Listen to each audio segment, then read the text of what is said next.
From Tally to Cali, It's time to wake up. Wake up! Wake up! Warchant.com is your ultimate Seminole sports source. And this is Wake Up Warchant, presented by Corner Pocket Bar and Grill. One ball, corner pocket. Now here's Warchant.com's Aslan Hutchavandi And Corey Clark. There's Corey.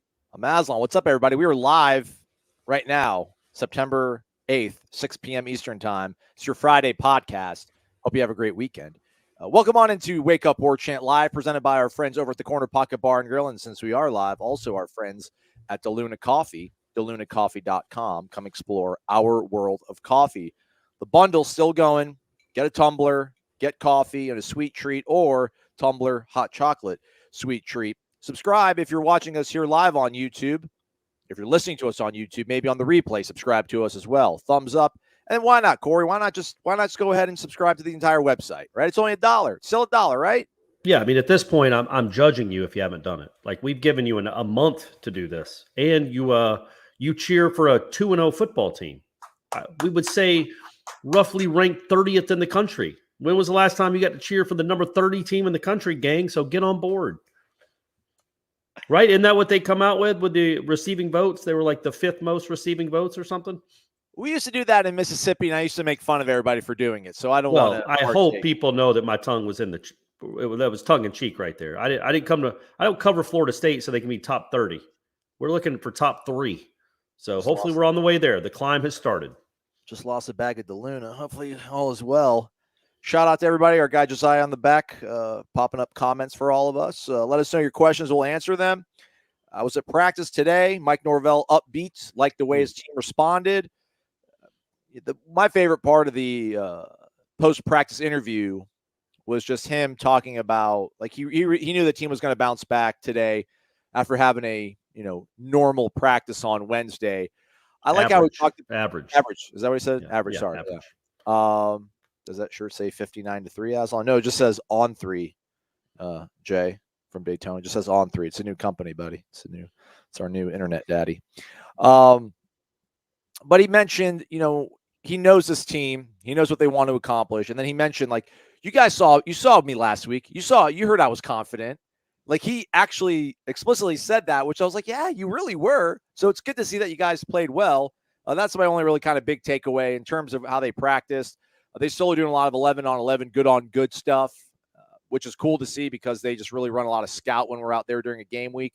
And then also he was quite complimentary of Jalen early. I asked him specifically about Lloyd Willis and Julian Armella, and he's like, Aslan, no, I want to talk about Jalen early. So that's a true freshman that they recruited out of Texas. So maybe he's another guy that could possibly be in the mix at the offensive line as they still try to figure out what they're going to do with Bless Harris being out, Corey. So they don't practice on Friday and they don't practice on Saturday, and then they do practice on Sunday. Is that correct? Is that what we're thinking? Probably. I guess it sounds about right. But probably not a practice that we are allowed to attend. And I'll be up in Atlanta anyway, so it won't matter. But I was just thinking about because it's such an odd week. You have a game on a Sunday and then another game the following Friday. It's not a normal game week, so I was just wondering what their practice schedule will be. But it sounds like they got the next 2 days off. Which, look, man, I think that's good for this team. We all know how much iron sharpens iron, but rest helps iron a lot, especially when you're banged up from a pretty physical game. And that, to me, when you look at maybe some advantages you might have down the road this season, is I think you play NC State right after they play Clemson, and I think you play Wake Forest right after they play Clemson. Correct. So take advantage of that. Those will be physical games, man. I know that we don't believe in the Clemson quarterback, but that defense is legit, and they're physical, and they're mean, and those offenses will be beat up after those games are over. People want to talk about the defense still. We won, everybody. Can we move on? Hey, man. But to what? You want to scout Louisville? But it's what we're here for. We're here to talk about the defense or the offense or the great special teams. I'll be honest with you, Aslan, before you read Sean's question. I was a little disappointed in you guys talking to Papuchis and not asking him about Norvell jumping on his back. Okay. Next time. Well, it was raining.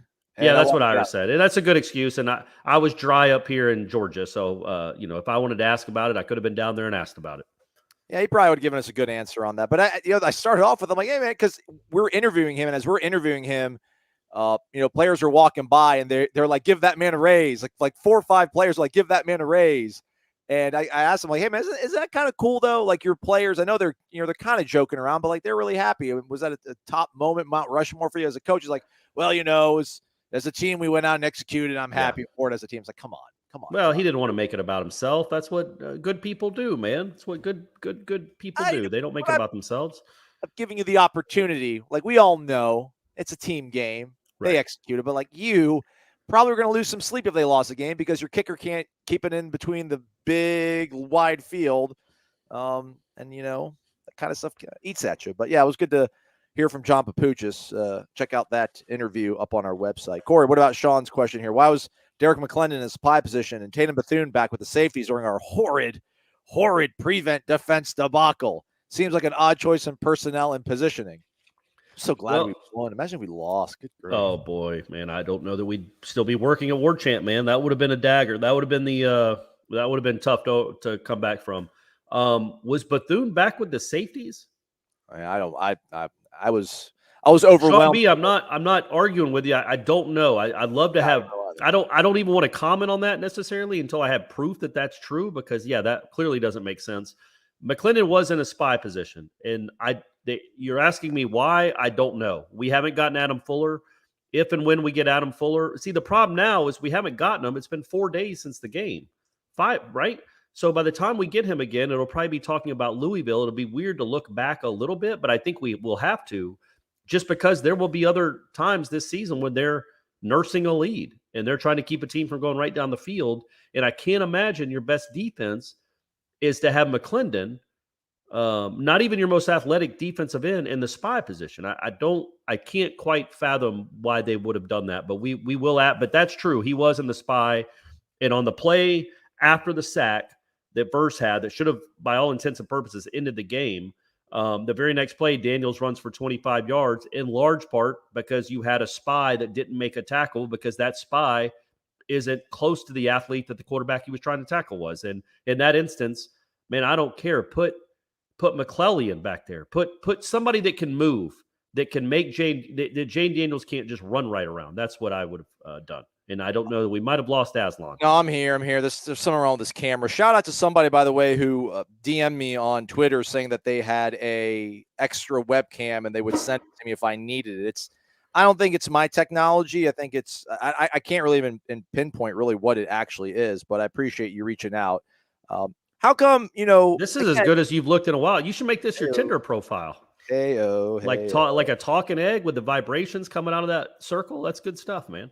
We're saying that, Coach Norvell is going to learn from his mistakes. Why can't we just say that, did Adam should have learned his mistake against Jacksonville State and he shouldn't have replicated what happened here, this past week? Well, yeah. I mean, look, there's, and he, I guess you could go to the Miami game. Like, the Miami game last year, they scored with 27 seconds left and they kept Miami from getting into field goal range. So they did well on their next try in that regard. And remember, Boston College, I think at the end of that game, had a chance to either go tie it up or win it. And Akeem Dent gets an interception. So they did do okay nursing leads at the end of last season after the Jacksonville State debacle. But I think it's fair to ask, when you were so good for the whole game, how in the world you gave up 3 straight touchdown drives and how you gave up a 99-yard drive with a minute left with a sack involved. Like, that's not, I think it's fair to ask about that, what went wrong. And I think it's fair to ask about Derek McClendon in the spy position, even with a win. Because, hey, we're trying to just get to more than just 2 wins, Aslan. We're trying to get to 12. They're talking like it, man. They're talking like they're going to win a whole gang of games. Man, I was off camera, not purposely. I had a little bit of a fritz. I was trying to get our show promoted on the front of warchant.com, which you can subscribe to for $1. And absolute chaos, Corey. I still don't have my voice. I'm going to have to go for an assist here. I'm going to go for an assist here. Let's go!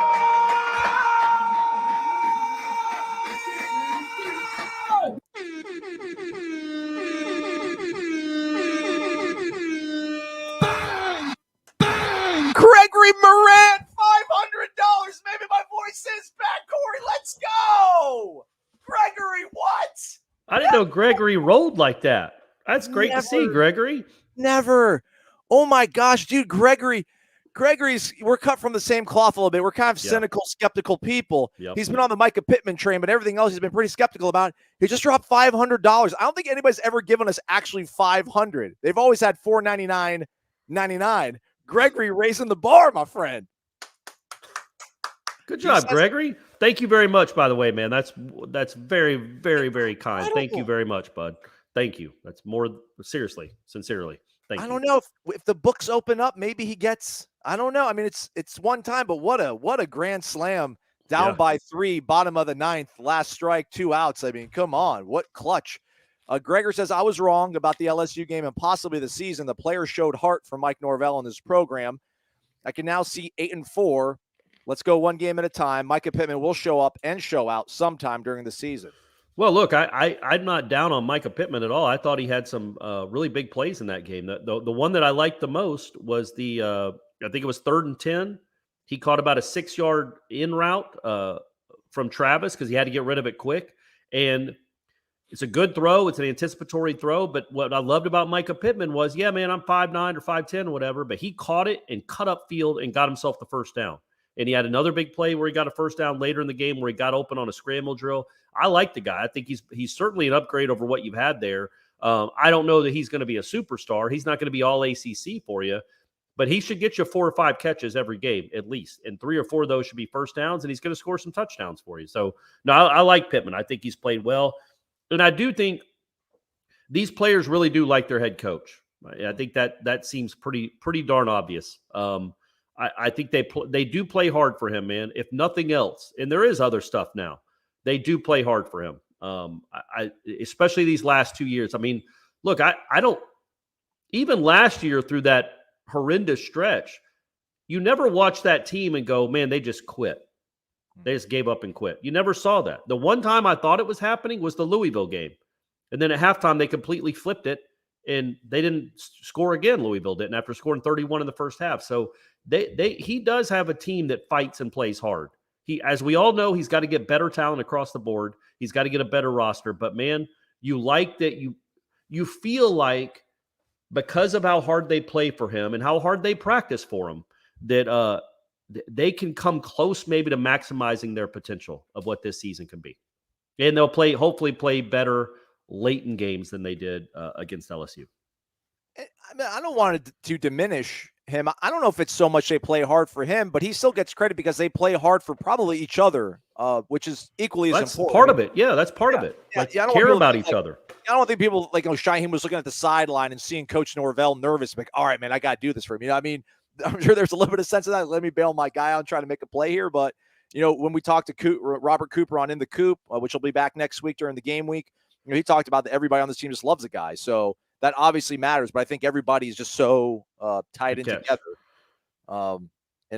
So it's great to see. It's great to see. So how about Gregory though? Like, he's a skeptic by nature is what we're saying. Yeah, he's a guy that doesn't fall for any of it and thinks we're blowing smoke when we say we like the team or something. Well, not that. He's a passionate Nole. He's here a lot. I do know that. So it's not like he doesn't care about the program. And his avatar is him hanging out with somebody that's got like a Jameis fathead in front of them. So yeah, Gregory, he's a fan, man. He wants to see them do well, but he just he doesn't want to get hurt. No.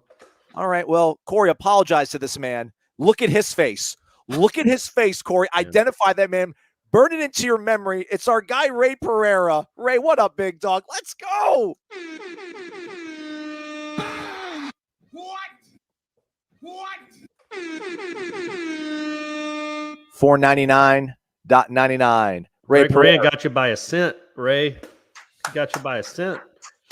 Never wavered, Corey. He says, by the way, Gregory, again, man, thank you so much.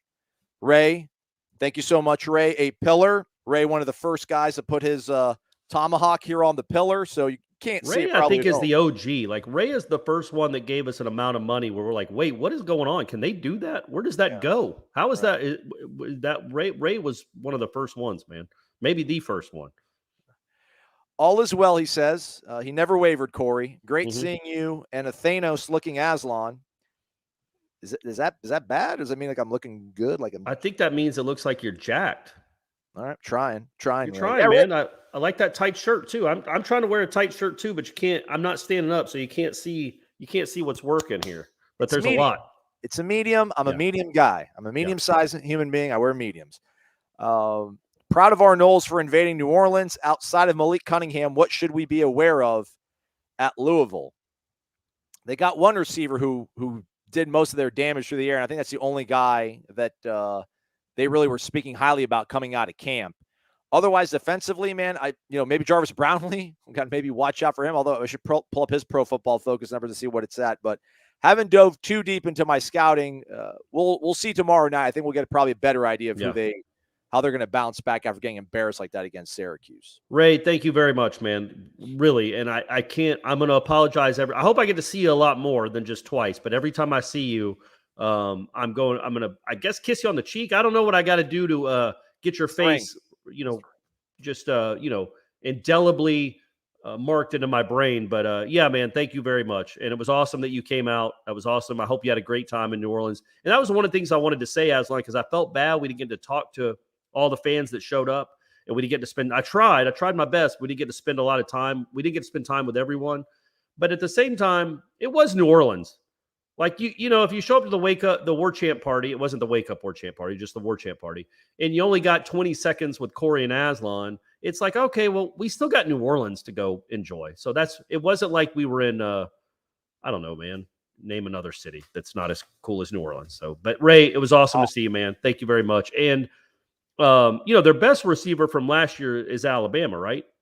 Yes, correct. Louisville's. Yeah. And, what they did in that Syracuse game, again, this isn't necessarily answering your question because there's not, man, when you lose 31-7, it's hard to know anyone to be aware of. They only got one touchdown in that game, which just seems bizarre. But they gave up 100 yards rushing to the Syracuse quarterback. And we've seen him. It's that big kid that had the 2 long runs in the game last year against Florida State. He can move once he gets going. But you got to figure if that kid's running for 100, I know they gave up some big rushing games last year to mobile quarterbacks. I'm interested to see what the kid is it the kid at UCF, Plumlee, right?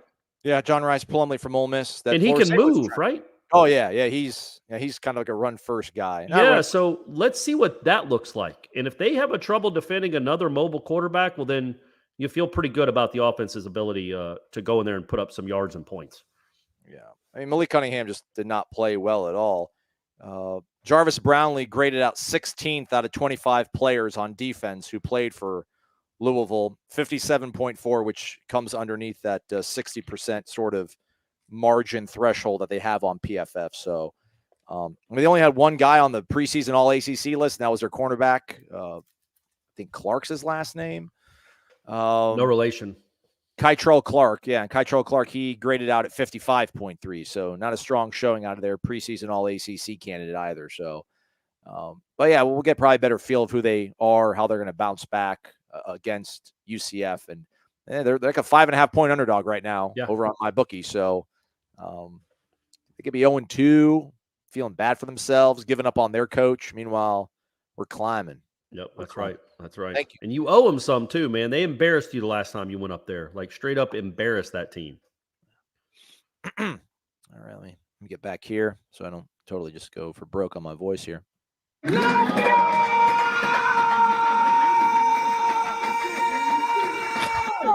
going to add that to my soundboard, but shout out to our guy, James B. Straight cash, homie. 200 in the kitty. My man. James B. One of the originals too, buddy. One of the originals. Hardcore Nole. Hardcore Wake Up Warchant fan. So I did an executive decision. Again, thank you, James. Thank you very much, man. Thank you very, very, very much. It really does mean a lot, you guys doing this continuously. It's crazy, but thank you so much for being who you are. The Howlin' Wolf, was quite an intimate venue, and it was packed with nothing but Florida State fans. Our guy James did show up, but couldn't get to the TVs he wanted to. Not enough elbow room, so he bailed. But he did show up, so I made the executive decision to go ahead and ceremonially myself put the tomahawk on here for him. So his attendance did count in my roll call. Good. So, good job, Aslan. It's magnanimous of you. He says, let's get this started right, which he did. He actually dropped this in at 6:05. But when Gregory Moran comes out of a jet airplane with the flying elbow, not just off the top rope, we had to go to Gregory. Corey, you have been a bit down on the running backs this week. We did rush for 132 yards combined, and several of our third down conversions were via the run. Were they? Yeah, I mean, a few the short yardage, 3rd and 2, 3rd and 3s. You know, that pitch, it actually did give them a first down earlier in that half, and then it did not later on. If one guy had rushed for 132, we would be singing his praises. What is your yardage expectation per game then? Well, I mean, just more than it's not so much. And look, 132 isn't enough. You're not going into games thinking you're going to win a lot if you only run for 132. I don't think in a Norvell offense, he wants more than that. When I watch that game, it's hard to think of many broken tackles. It's hard to think of many foot in the grounds, getting upfield, making guys miss. There just wasn't any special. And I think these guys have some special in them, but to me, like those third down yardage, the third down conversions and any of the big runs they had, and I mean big, like an 8-yard run, it seemed like they were blocked up or schemed more than they were just a running back making a play. And I want my running backs to make a play. There was one play where Ward, there was a nice hole on the right edge, and I think it might have been his best run of the night. It might have been 8 or 9 yards. And look, he didn't do anything wrong. The kid came up and tackled him, but it's like the guys that make the special plays bounce off a dude in turn, because there was nobody on that side of the field if that defensive lineman doesn't crash down and make that tackle. If he can somehow shake free of that, it's probably a 30 or 40-yard run, and you just didn't have any of that. And that's what you expect out of these running backs because they're good, and you just want them to perform better than they did. I don't have a yardage expectation. I don't know what the running backs averaged per run. Can you look that up, Aslan? But I can tell you I want it more than that. I would say they averaged less than 5 yards a carry. They might have averaged less than 4 yards a carry. What do we got, Aslan? What do we got? I was going to this computer, which doesn't work all that well. I should go to this computer, which is our absolute hoss. Trayshawn averaged 3.1, Trey Benson 2.5, Toafili 2.3. Well, there you go. That's completely unacceptable. LSU I know has some good dudes up there, but they aren't. It's not the 85 Bears. And I thought there were some holes there to be made to be had, and I just don't think those guys ran well. But it's one game. I'm not giving up on them by any stretch. And it's a tough defense to really gauge against. So let's see what they look like. But Jordan Travis, what he have, 30 yards? 8 for 31. So he had your highest yardage average on the team. Deuce Spann 2 for 20. There you go, Deuce. 1 for 7 yards. So yeah. So no, the running backs got to be better than that. That's all. And I think they are. I think they didn't show how good they can be. And I think they get this 2 weeks or 12 days off. I think that will really help them. They should look much fresher and sharper, I think, in my opinion, Friday night against Louisville. Yeah, I wonder the whole, you make your biggest improvement from week 1 to week 2. Maybe we don't count Duquesne as a game. Maybe it'll be this sort of jump, although maybe the bye throws a little bit of a fly in the ointment into that old adage. James B., thank you so much, man. Thank you, man. Thank you so much, buddy, for real. Can't wait to see you again. Let us know when you're going to be back in town. Speaking of seeing you. I hope Boston College. Our guy Vishal says, it was nice to see you 2 straight weeks, Corey. Glad to meet you, Aslan. 2-0. Feels so good. And he also drops a little bag with some cash in it.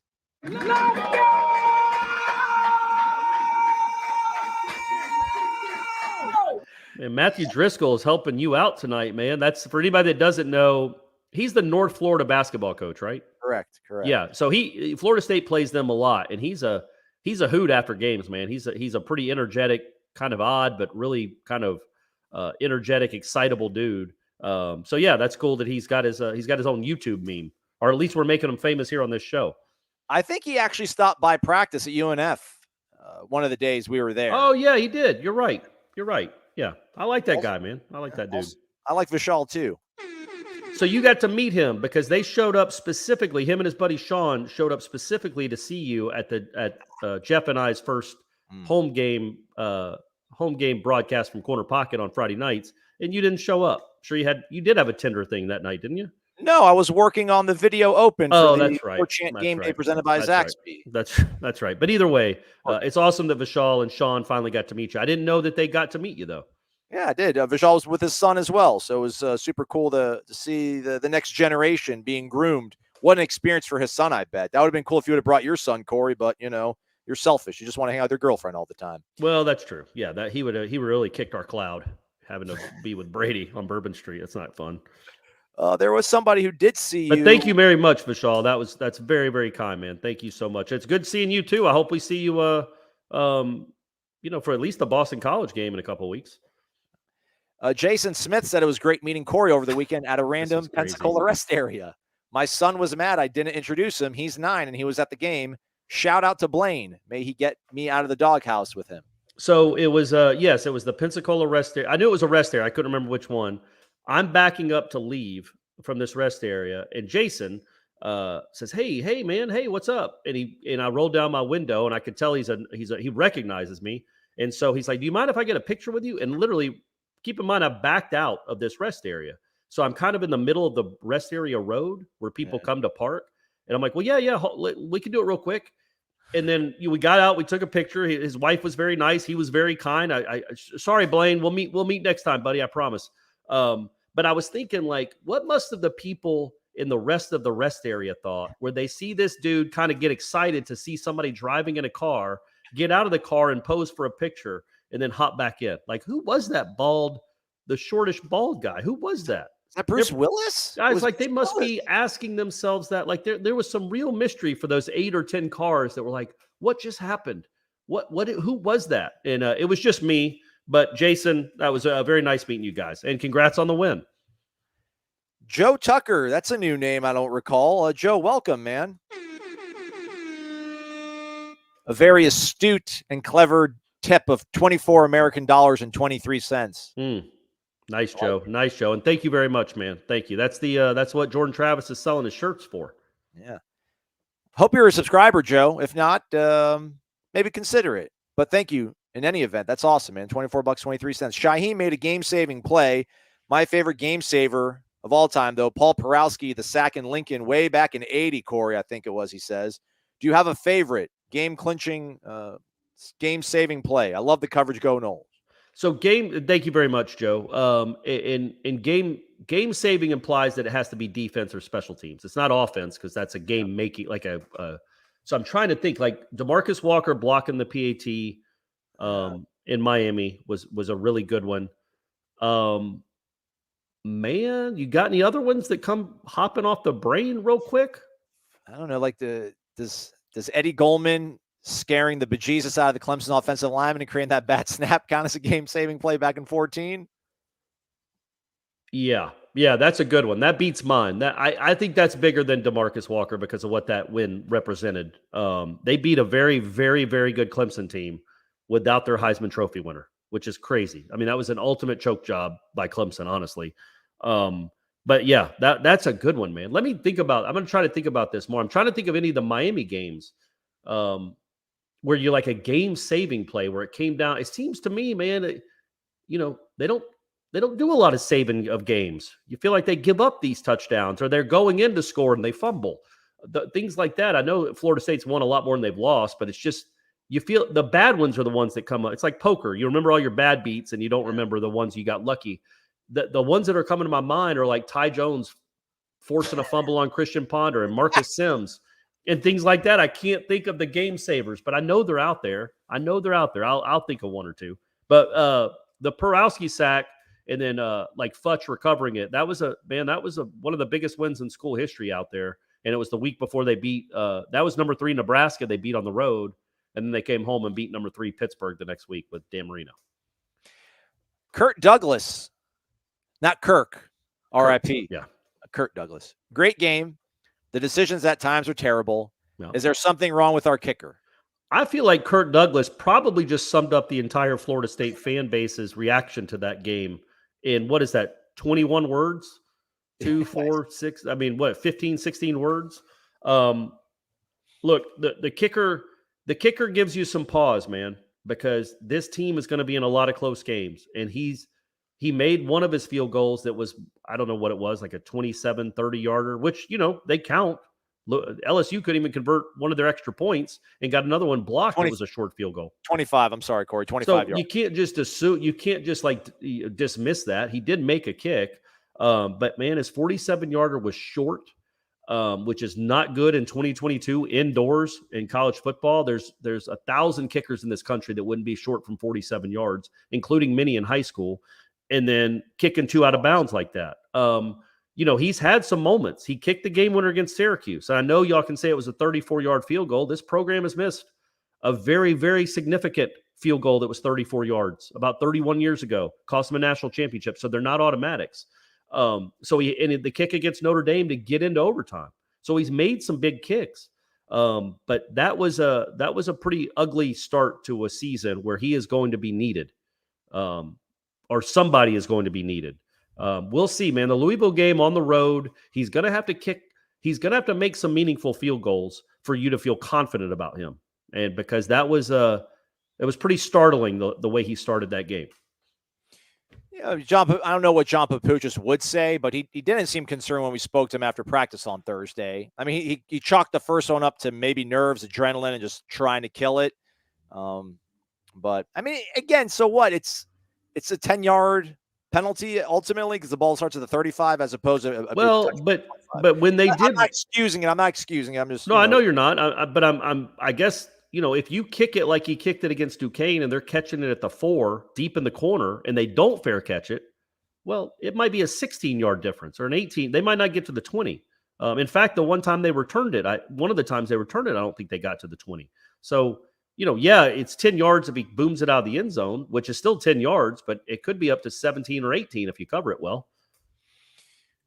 People keep asking us about this, and I don't have the rule at my disposal. I wasn't watching on television. I really kind of am curious. I should go back and probably watch. I wonder what they were talking about in the booth with that last play that LSU tried to get off. Last year's Miami game ended because there was less than 3 seconds when they tried to spike the ball. I mean, was that coming off of first down when Van Dyke tried to spike the ball? And this is all I will say. If I was Florida State in that situation, I was on offense, I would be kicking and screaming to not give me another play. I don't want to play at both sides, but it could have cost Florida State the game. They might have not had the actual legitimacy, the legality to pull the playoff. But I do not know specifically why that was allowed versus why the Miami one wasn't. I just think that, I don't know, maybe because it was a first down. Maybe you get one last play when it is that portion of a game, No, man, look, I think it was administered correctly, at least by the book. But the book should be rewritten because that's just not fair to a defense. What bothered me the most about the play wasn't just that they got it wrong and the kid was in bounds. Because look, if he gets tackled in bounds, which he was, there is zero chance, in my opinion, the ball gets set, all the offensive linemen run up, the receivers run back and get set and run a play. How would they even know what the play is going to be? They had literally 1 second, and as soon as the ball is put down and the official steps back, the referee winds his clock, that's the game. If you don't snap it at that precise moment, the game is over. And that would have been all kinds of chaos. Instead, they got 10 minutes to come up with a play. I just hated everything about that. But by the letter of the law, I think that's correct. I think what they should do is, so with the spike ball rule, you're not allowed to spike a ball with more than 2 seconds left because they say it takes at least 2 seconds to catch it, throw it. That's 3. I think with 3 seconds left, you can. With 2 seconds left, you can't. And that's what Norvell was saying to the official last year on the sideline when that happened, he was saying there were 2 seconds on the clock, which means you cannot, by rule, spike a ball with 2 seconds. It's like if you watch an NBA game, you can't catch and shoot in 0.3 seconds. It's not physically possible. So if there's 0.2 on the clock, if you catch it at the top of the key and shoot it as quickly as you can, it will not count. By rule, if there's 0.2 on the clock, you can't catch and shoot. The only thing you can do is tip it in. So that's the way they do with the NFL, at least in college. If it's more than 2 seconds, you can't spike the ball. You better have a play. But you can't snap it. You can't snap it in less than 2 seconds, but you can't snap it and attempt to pass and throw it to the ground in less than 2 seconds. That's the difference between the two plays. That said, it is absolutely ridiculous that my man says, well, I don't know. I don't know what would have happened because Norvell ended up calling a timeout. But Right. Yeah. So at that he point, did say that LSU gets one last play, which my thought would be, well, no, they don't. They get one last play if they snap it as soon as you blow it, you whistle them ready to go. But what if they don't? What bothered me is it sounded like even if Norvell hadn't called timeout, they were going to let Jane Daniels point out safeties. They were going to let the offense communicate to say where the pressure was coming. There would have been a chance for an audible even. No, man, the 1 second on the clock stops momentarily to move the chains, and then the clock keeps going. And you just gave them 10 minutes to come up with a play. Well, I think it's that time, final untimed down kind of situation there. Like, I understand what you're saying. Like, all right, like you're going to get one play, but you literally have 1 second to figure this out. But at that point, it's going to be like, a final untimed snap. Well, it shouldn't be, though. That's not how the rules should be. Like every other moment of every game, the clock starts as soon as the chains move and the ball is set for play. But in that instance, a false start isn't always a 10-second runoff until there's only, a minute left in a football game. I mean, I think in that moment of a football game where there literally is only one play left, like they're going to give you that opportunity to get the play off. I mean, it's not, it's kind of like the NBA. You want people to call fouls the same way with 1 second left on the clock in the fourth quarter of a 1-point game as you do in the second quarter of a game. It's just not the way it works. That's more, I guess, objective. But I guess I just don't. I can't fathom a scenario where you can get tackled inbounds at the 4-yard line, and everybody scrambles to the line in half a second and is ready for the ball to be snapped before the clock runs out. I mean, look, don't use your timeouts. Like I get it. They want them to have one last play. Well, then you keep a timeout in your bag. They didn't. They had to use them all. Like that was one of the advantages Florida State had is they had made at least LSU use all their timeouts. But instead, they got a 10-minute timeout for a review. But you know what? It don't matter. Doesn't matter. Because LSU lost. Won the football game. Dollar bills, y'all. Eric Angel, he's a pillar. He's up on the he's got a tomahawk by his name down here. You can't see him. My screen's blocking it, but I'm sure he was down there. Thank you, Eric. You're the man. Go Noles, beat the Cardinals. Playoffs, baby. LA, here we come. There you go, Eric Angel. There you go. Is LA that's the championship site? Is LA the championship site? I think so. Let me see here. I'll figure it out here. We need to start figuring this out, Aslan. Is it 2023? Who knows, man? It all jumbles up in my mind. It should still be the 2022 season. We have locations. LA is the championship game. Okay. I don't know where the semifinals are, though. You figure they would show it to you right there. Fiesta Bowl, Peach Bowl. There we go. There we go. So we'll be in Atlanta, my stomping grounds. I'm going to show all you guys a good time. When Phoenix, Florida State's playing Alabama in the Peach Bowl. I'm gonna go to Phoenix. I've never been to Phoenix. Let's do that too. Let's do that too. Play Utah out in Phoenix. Yeah. Man, lots of people here. Apparently, I don't know. Somebody said something about Benedict Arnold going to to Atlanta, and then somebody saying, "Any truth to these rumors of Prime to Georgia Tech?" I think the former Tallahassee radio show host, Rick Ballou, who is now in Jacksonville, I think tweeted about that today, that it's getting real as far as Deion to Georgia Tech rumors. Because obviously Georgia Tech, their coach is certainly on the outs here, and it probably isn't going to last the year if they don't turn around in a big way. I would think Deion's done enough that he'll get some attention from a school like that. It's just a matter if he wants to go to a school like that.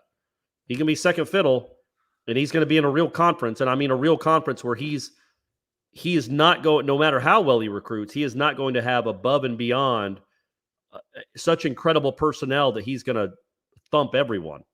So yeah, it'll be interesting. But his name is definitely going to be popping up on some of these coaching searches for sure. Because they're going, unless something crazy happens, they're going at worst 11-1, and they're probably going 12-0. I mean, they beat FAMU, had all their players back. And Jackson State just beat the tar out of them. And I didn't realize they don't even use Travis Hunter at receiver. He's just a DB. Yeah. Well, I think this. Well, here we go. Never mind. I don't know what's going on here with everything. Dollar bills, y'all. Thank you, Travis. $2. Appreciate you. Good Travis. day to Thank you, man. Travis. Shout out to our guy. I think Noel Dad for L is what he goes by on the tribal council. Austin Flowers, his son Aiden was born on Sunday. We beat LSU the same day. Coincidence? I think not. Yeah, let's hope he sees a lot more dubs in his future. All right, you know what's coming up here now. All right.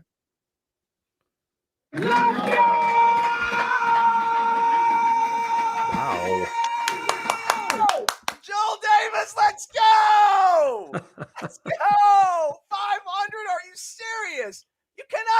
serious.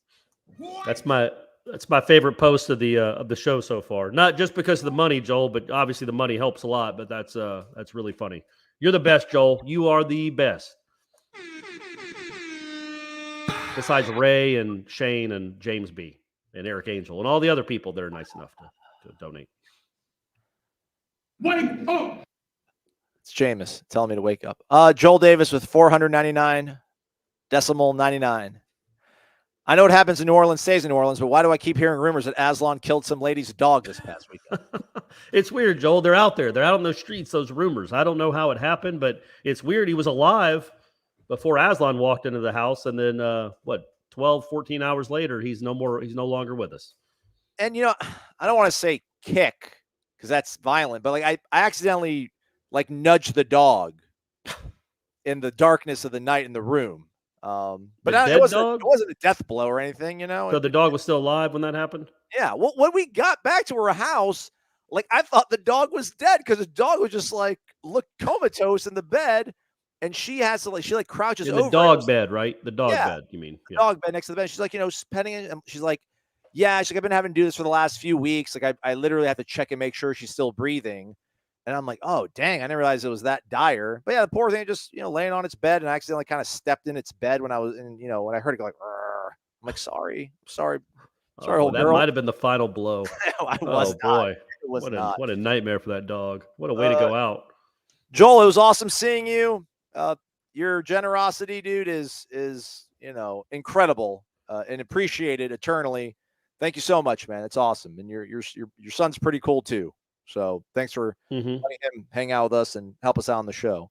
Thank you very much, Joel. For real. Thank you very much. Can't wait to see you again. You better be at many more games and at least come to Corner Pocket before the BC game and the Wake game and the Clemson game and the Florida game and say hello. All right. So we're not going to get, obviously, to anybody's questions on the Renegade Express. So sorry, everybody. We'll figure out a better way to do that. Who you got tomorrow, Corey? Louisville or UCF? I'm going to go UCF. I'm going to go with the home team. I think I got Louisville, man. I'm not giving up on them. They had a stinker to start the season, but one game does not define a football team. They certainly had a lot to go back and correct. And yeah, I like. Is it UCF's opener? No, it can't be. It's week 2, man. That's what I thought, but I didn't remember seeing their score. I guess I'm not really that too. And I was in New Orleans. I wasn't looking I wasn't looking up the UCF score. But yeah, I think they're going to come back strong. I think this is put up or shut up time, because if they lose this game and don't look good doing it, then it might be a long season. They might be looking for, hey, Dion might be their coach next year. South Carolina State they played. They won 56-10. Okay. All right. There you go. Knights. Our guy Octavio asked the rules question that I actually knew the answer to, and I can't find it now. Oh yeah, he says, why wasn't the muffed punt returned for a touchdown? You're not allowed to advance a muffed punt in college, Octavia. So that's why they weren't able to scoop it and score it and cause a touchdown on it. So you can't advance. You can't advance a muffed kick either, right? You just can recover it, right? Yeah. It's not just specific to punts. It's any kick. You can't advance it. You just recover it. That's all you're trying to do. And it used to be back in the day, you couldn't advance fumbles, period. Really? Like it was the first year you could advance the defense could pick up a fumble and run with it, because college football has always been so dumb. Like, why would that have ever been a rule? Was 1989 was the first year you could pick up a fumble and run with it. How crazy is that? It's nuts, right? Absolutely. Marshall Wills. 1990. I'm sorry. It was 1990. My bad, everyone. Happy Thursday. Glad you guys got some time off this weekend to enjoy some football. What are your thoughts on Winston Wright's ability to come back 100% after the accident? Go Noles. That's the question. I am absolutely confident he will be back. It's a matter of what he looks like, and how close he can get to 100%. It would seem a little bit far-fetched maybe to think he'll be back to 100%, because it was a pretty serious car accident. But maybe he gets to 91%. And I think 91% of Winston Wright is still maybe your best receiver, or at least one of them for sure, a guy that would belong on the field. So yeah, I'm not confident that he'll get back to 100%, but I am confident that he'll play and might play a substantial amount of games. Rob Krause worried about Louisville being a desperate team or a broken team. Yeah, I think it's more likely that. I like that, Corey. I like that. No. Well, yeah, but it's one or the other. If they're 0-2, they're either going to be desperate, home opener, last chance at doing anything this season, not having it spiral out of control, or they're broken and go in thinking they're going to lose, and they're looking they're all wanting to hop in the portal. Lane Edwards, 2-0 Noles. I can say one thing: I've never felt this good about our team since Jimbo left. I believe if we go to the Clemson game 6-0, we can have a 9-3 season. Thoughts? It's $1 for only 1 year, everybody. Correct. I'll predict it is only $1. You need to join warchant.com for $1. You kidding me? For the entire year, 12 months. Below you, Corey. Point down below you. Yeah, right there on the screen. right. I can't. My hands are there. We go. There are my hands. Let's say 8.3 cents a month, or 8.2 actually. I think I would say, man, if they're 6-0, yeah, I think 9-3 is the floor. Yeah. I mean, if you're 6-0 and you got, you got a Syracuse game, you got a Georgia Tech game, you got a Louisiana game, you hope you can win those. And then you just got Clemson. Well, you got Clemson, Miami, and Florida. If you win one of those three, you got a 10-win season, man. But hey, let's get to 3-0 first, Lane. Let's get to 3-0 before we start thinking about 6-0. But I like the optimism. Love it. I do too. Derek Adams, that's our guy. He's an Omega man. XDQ004. I'm not sure what his name is on the news site, but I know he's on the news site, but he gets some soundtrack. Thank you, Derek. For real, man. Thank you. Well, you've been a long time subscriber. Appreciate the tip. Yeah, thank you, Derek. We really appreciate it, man. For real. Thank you very much. Throws 20 our way. After 2 games, what has surprised you the most about this team, Corey Clark? The field goal block unit has been nice. And I would say, not that I'm surprised that Jordan Travis is a good quarterback. His use of the middle of the field has been the most pleasant surprise of this team so far. That's something that even in practice in August, it wasn't something that he was just doing on the reg, man. At least when I watched practice, he wasn't just torturing teams in the middle of the field, but man, he was just very, very sharp on Sunday night with his throws, intermediate throws in the middle of the field to get first downs. That was very, very encouraging. Couple of people mentioning the Jalen Ramsey interception against Miami in 16 for a favorite closer. Oh, yeah, that's a really good one.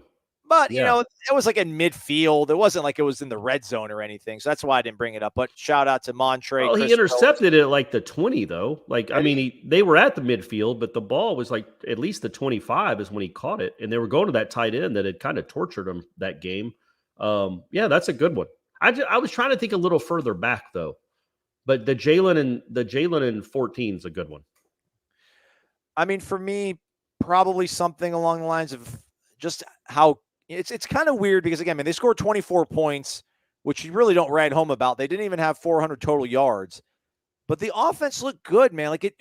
Which I don't know, maybe as good as it can for only having 24 points and not even 400 yards. But I thought it looked like a very competent offense where you start believing if they can eventually recruit the way they used to recruit around here and get that kind of talent, as well as keep using the portal. This is a guy, Mike Norvell, that had top 25 offenses in the Power 5. Again, I know everybody wants that top 5 offense at Memphis, but maybe we can kind of hang around the top 25 right now. That'd be great. That surprised me, but I guess just a zag off Corey, probably Jared Verse, just what he did against LSU. And I think he matched up against Will Campbell a bunch, who's a true freshman who might not be ready for that. But they also moved him around. It wasn't just going up against the true freshman the whole time. Yeah. Just the way he played. And maybe I should start believing these coaches because John Papuchis, said that, listen, man, we have seen everything we've seen from him gives us every reason to believe that he can definitely play and be successful at this level of football. And he said that like 3 weeks ago when we spoke to him, and he brought it back up when we spoke to him today. But, you're never going to hear a coach talk bad about their player. I'm just like, we'll wait and see. I mean, I saw freshman offensive linemen handling Jared Verse during certain portions of practice this, preseason. I'm like, all right, well, that's not a great look, but he's it, man. He's the goods. He's legit. He is that kind of elite prospect that you want 6-7 of on each side of the football. So that's a big surprise for me, man.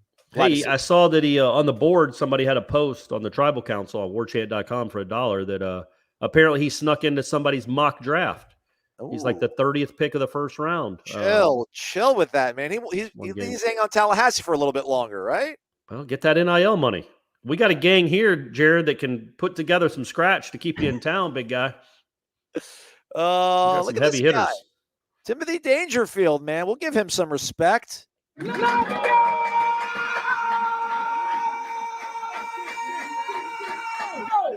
mean, I can't yell all the time, but I gotta get a little bit of this.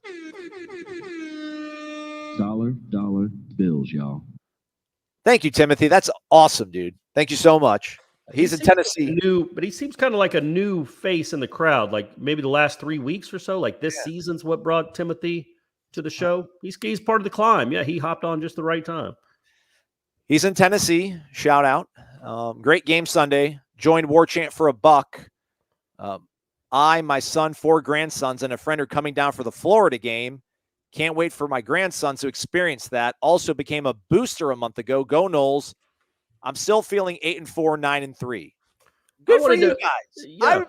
I'd be 10 if I wasn't on the payroll of Warchant.com. I got to be a journalist, still be a little bit cynical. I don't have to be cynical and skeptical. I mean, I don't know. I think 26-year-old Aslan would be like, yeah, man, we're going 10-2. We're going to sneak into a New Year's Six Bowl right now. That's how excited I would be right now.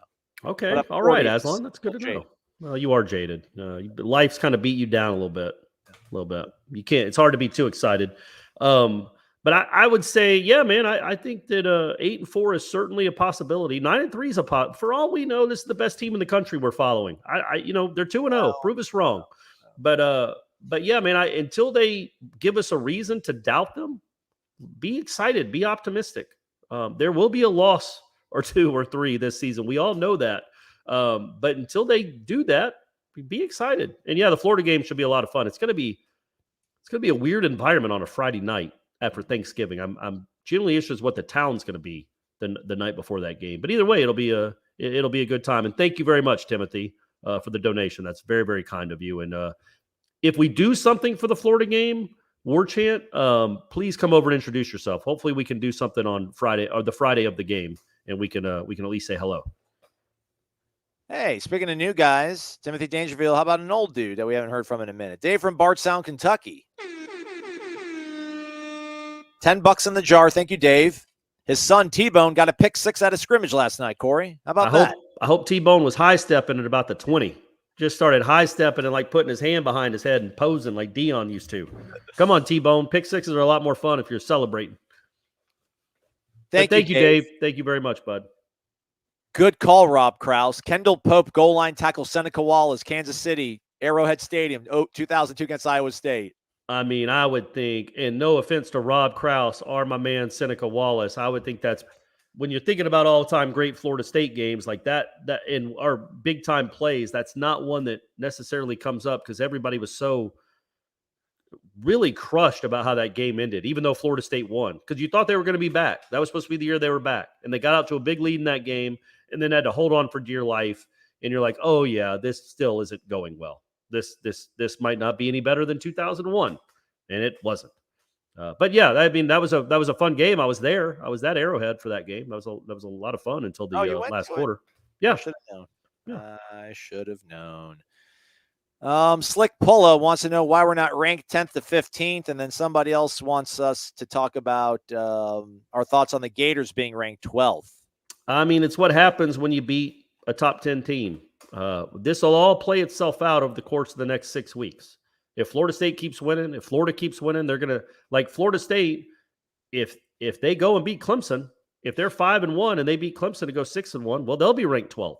I mean, that's what happens. You beat good teams and you have good records. Right now, Florida's 1-0. So, and that was you would say, I guess, that was probably the best win anybody had this weekend, right? I thought it was fluky. I'm not a Florida fan. You guys know that. I can't believe that kid threw that pass. It just didn't make any sense in field goal range. Why are you trying to sneak it into that window? Just on second down, none of it made sense. But, it's what happens sometimes at the Swamp. People do dumb things. But yeah, I would say beating the number 7 team when you're unranked was probably the best win anybody had. But those rankings will all work themselves out. Do you want to talk about Jared Verse? Tom Warner asking if we think he'll be one and done. Well, look, it's a possibility. He's draft eligible. But think about that. I know people would love him to be here for 2 or 3 more years. If The only reason he would leave, in my opinion, I would hope, is that he's going to be a first-round pick or at least a second-round pick, but probably a first-round pick. And if you go back-to-back years with one-and-done transfers at defensive end who both become first-round picks in your system, buddy, you could get anybody you want in the country. Even somebody that's happy at their school would be like, well, golly, Florida State, this is getting to be a habit, huh? Let me go there. I'll be a first-round pick. They know how to help us shine. I think that is something that, like, everybody would love Jared Verse to come back in 2023, and the cart's getting way ahead of the horse here. He's had one game against a real team. But when you see those measurables and the way he played on that stage, it certainly wouldn't stun me if he's a one and done, just because he's, we wondered how he would adapt to this level. Well, ask LSU. Yeah. We're terribly behind on the questions and the comments, everybody. Sorry, we had to show respect to the generous folks in here. But yeah, I mean, he is draft eligible. Some people are saying that, it doesn't matter. We still have him for another year, but he is indeed draft eligible this season. So yeah, he's 3 years removed from high school. He 2020 happened. I don't think he played, or they played like 1 or 2 games up in Albany for COVID. And then he played last year, and now this is his 3rd season. Yep. Let's see what else we have here. All these questions, and I'm starting to scroll down there. Don Rourke, I tried to use the word simpatico, but I added a suffix to it that doesn't work. So he called me out on it. Oh, sorry, Aslan. I didn't see that part of the press conference. It was the second question, Corey. You clearly were not paying attention. Oh, no, I didn't even watch Norvell's because I was watching the Papuchas one to write the special team story real quick. So I'll have to go back and watch that. I hope you guys watched it. You should be watching it every day.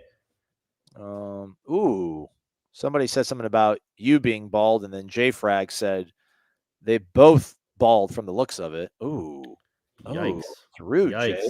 I've seen Aslan in person, gang. He's not bald. Yeah, that's rude. Let me grab a question here from the Renegade Express while we have a minute here trying to sift through some of these questions. Somebody's asking about we already talked about all these random players. So shout out to Rick Tees. He was asking about Josh Burrell. Is he physically impressive? Have we seen anything in practice to think they might be able to help in the passing game? What about H-back, Corey? What about 3-back? What about tight end maybe? Because, I mean, they got Keziah Holmes. Trayshawn, I don't know if he would leave. I mean, I think he could. I mean, I don't know what his future prospects professionally are in terms of playing football, but, Keziah Holmes is here. Sam Singleton's already verbally committed. That's a really crowded room, and they do like to share that ball, but maybe – like tight end, I don't know if he's tall enough that maybe they'd want, but not that the tight end room is empty either. But any thoughts on? I mean, Josh Burrell's he's doing all right, but again, there's a lot of guys in front of him. It's tough to say that he's waiting his turn or something, Yeah, I don't foresee him being a difference maker at running back just because of the people in that room with him that are more explosive and more dynamic. The height. If he was a couple inches taller, I think he'd already be on the train to being a tight end. Maybe he can still be, because you like the body type, you like the size. I think he'd be a good blocker. He'd be a willing blocker anyway. We know that. And he'd be somebody that could make plays down the field. Look, we like Brian Courtney, but we don't know when he's going to ever see the field. And between him and Cam McDonald is a lot of question marks, a lot of gray area. And maybe Josh Burrell could find a home there and actually get on the field there. It's something they'll have to figure out as his career moves forward. All right. Yeah, James B., sorry. About 7 o'clock. I didn't realize we're top of the hour. We should be over. We'll maybe grab another question here. Our guy, Island Chief. Real quick, though, Marlon, our guy down in Miami, was asking me, and I forgot to respond to him, so I'll use this platform real quick. I'll answer it like in 30 seconds. The whole question that I was asking you and Jeff about, what's the narrative going to be after the LSU Florida State game? Is it going to be, our quarterback is awesome, or like, I can't believe we just lost to that quarterback? I think both teams probably feel okay about their quarterback. I think Florida State feels more than okay about Jordan Travis, but I think if you're an LSU fan, you probably feel okay about Jaden Daniels. So I think the narrative ultimately is that, Jordan Travis is a legit quarterback. He's a very good college quarterback. He's probably top half of this conference. He might be top 3. We'll see how the season shakes out. I know there's good quarterbacks. I mean, there's Devin Leary, there's Sam Hartman, Jerkovic, Tyler Van Dyke, Cunningham, and on and on. Right now, Cunningham's stock is that's right, plummeted. So for sure. I think To the answer that narrative is- specific question, there's no way LSU fans walked out of that stadium thinking, "How did we lose to Jordan Travis?" You're right. I think they were like, "Wow, Florida State's got a really good quarterback." Yeah. I don't think they think that about their quarterback. I think they think he got lucky against a prevent defense, and he was like he can run around. But when you have the best receiver in the country, the kid that's going to be a top 10 pick, and he gets 2 catches for 20 yards, and half the game your quarterback's not seeing it and throwing it out of bounds. I do not think they're fired up about Jane Daniels long term, even though he is obviously a superior athlete and is really hard to tackle. Well, no, he's asking I'm rocking an old English. No, man, this is the Mountain be. Valley. They had these at my hotel. This is the best. I'm a water snob, which is a really weird thing to be a snob about. But this is the bottle. But the water that was in it previously in New Orleans was literally the best water I've ever had in my life. It's amazing. It's There you go, Aslan. What a plug. Hey, I wanted to plug something real quick. 2 things actually. Hey, let me do it, Aslan. Let me do it because I'm going to forget. I tried to do it 20 minutes ago and I completely forgot. And I'm like, yep, it's out of my head. I'll never remember it. So the FSU football Twitter account or Seminoles.com just released like a 6-minute movie about the LSU game. Okay. All their behind the scenes, on the sidelines, in the locker room, on the bus. It's really cool. It's really well done. They do an exceptional job with that. But pay it when you watch that clip. Go watch it when you get a chance.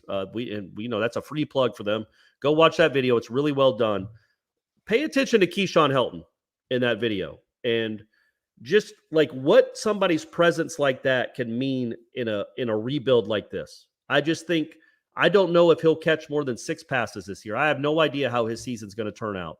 But man, it's good to have people like that in your locker room and on your side. It really, truly is. So go pay attention to him in that video. There's just a couple of moments. They're very quick. You have to know who he is, but it's really impressive. And then also something else I saw on our boards, Aslan, that I would like to give to our listeners and viewers for free because you didn't pony up the dollar. If you shop at Amazon, you know how you can put like a percentage of your purchase towards a charity? Mm-hmm.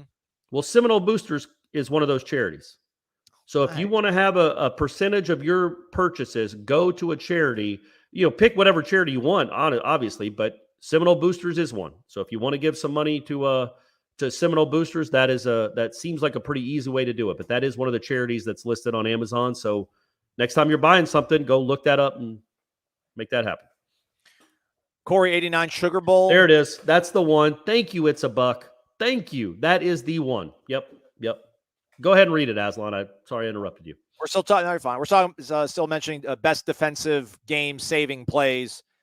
It's a buck, but Buccaneers, buck without a K, says the 89 Sugar Bowl, 5 seconds left. Reggie Slack's pass intercepted in the end zone by Deion Sanders, sealing Florida State's win. Yep, that's the one. That's the all-timer. It's the best cornerback in world history. In a game like that, in a moment like that, it's 13-7, so they got to throw it in the end zone.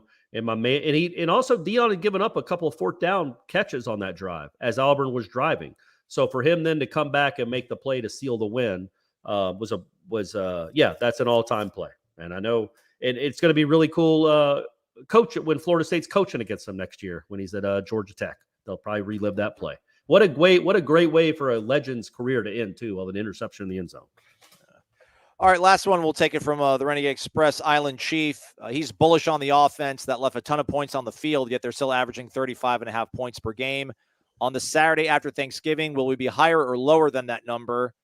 And then 2, I'm far from the view you guys enjoy, but the culture Mike Norvell desires seems evident everywhere you look on the team. It withstood 0-4. Can it withstand success? Yeah, that's what he was worried about, on Wednesday during that practice. He didn't like that at all. He didn't like that effort at all. And he thought it seemed like he got the impression they did feel too good about themselves and he wanted to knock them down a peg, which is something coaches do all the time. It's cool that he has to worry about it. It's cool that he can worry how his team handles success as opposed to rebounding from failure. That's a cool switch that we hope continues here for the rest of his tenure here. The first part of the question, it'll be under 35.5. I don't foresee this. I mean, that's a lot. I just feel like that's a lot. You're going to be playing, Clemson and NC State both have pretty good defenses. I think Florida and Miami will have pretty good defenses. I mean, you're not playing in the Pac-12. You're going to face some real defenses. And 35. If they average 35.5 points, man, we are going to a New Year's Six bowl game. We are doing it. We just got to figure out which one it's going to be. Probably Miami, right? We'll go to Miami. They put the Noles in Miami. Yeah.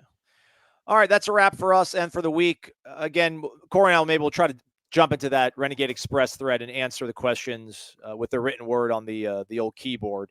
Thank you, everybody, for joining us for the questions. We tried to take as many as we could, but we had just so many people coming in doing crazy, generous things that we had to obviously kind of show them some love. Thanks to our guy, James B., pillar. Ray Pereira, pillar. Vishal, good dude. Very good dude. I like Vishal, man. Joe Tucker, welcome to the Terror Dome. JT. Gregory Moran. I mean, just setting the scene for today. Amazing, incredible. Way to be accountable. Amazing, man. I should have to spend $500 for doubting Jordan Travis. No, you owe 1,000. I know. Well, somebody was saying that because we talked about Jordan Travis or Travis J on the show, like, oh man, you guys hyped him up. I'm like, hey, listen, I've been wrong about a lot of things. I'll admit it. I never gassed that young man up. I never did. So there's been when did we get? We thought he was going to be an important part of the team because of the just the sheer freak athleticism. But once we saw him on a field, we stopped gassing him up so much, as the kids say. Eric Angel, Joel Davis, just incredible. Travis H, good day to you as well, young man. Derek Adams, thank you, sir. Timothy Dangerfield, respect. David Bart sounded it twice. So let's show him the second time. He also dropped another 10 in there. He's got 12 tickets for the Louisville game. Dan Squatch and his girlfriend are coming, and I'm bringing my pastor, my nurse, and her husband. That sounds like the start of a joke. A pastor, a nurse, and a husband walk into a bar. Oh, man. All right, that's it then. Thank you so much. I'll be in Louisville. We'll both be in Louisville. Maybe we can we'll see you before the game. We'll be at Churchill Downs at some point. At least I will. I don't know if Aslan's going to gamble on the ponies, but I certainly will. Listen, and thank you everyone for the donations, man. That's way, way, way too kind, and we really do appreciate it. If Florida State only has like 2 losses when they go up to play Syracuse, do you think I'll be there? Yes. If they're, what would they be, 8-2 at that point? That's the game before Florida. Yeah. No, they got Louisiana. So yeah, so 7-2. I mean, yeah, to get to 8 wins, that'd be big. That'd be a big win, man. Trying to think, I might end up actually going to every game this year. Could be worse. I could be a baseball writer having to travel for 162 games. Or you could have a real job like all these fine folks. You get to cover a football team for a living and talk about it. Thank you so much, everybody. We appreciate it. Stay connected to warchant.com on Friday. Jeff Cameron Show 1 to 3 o'clock.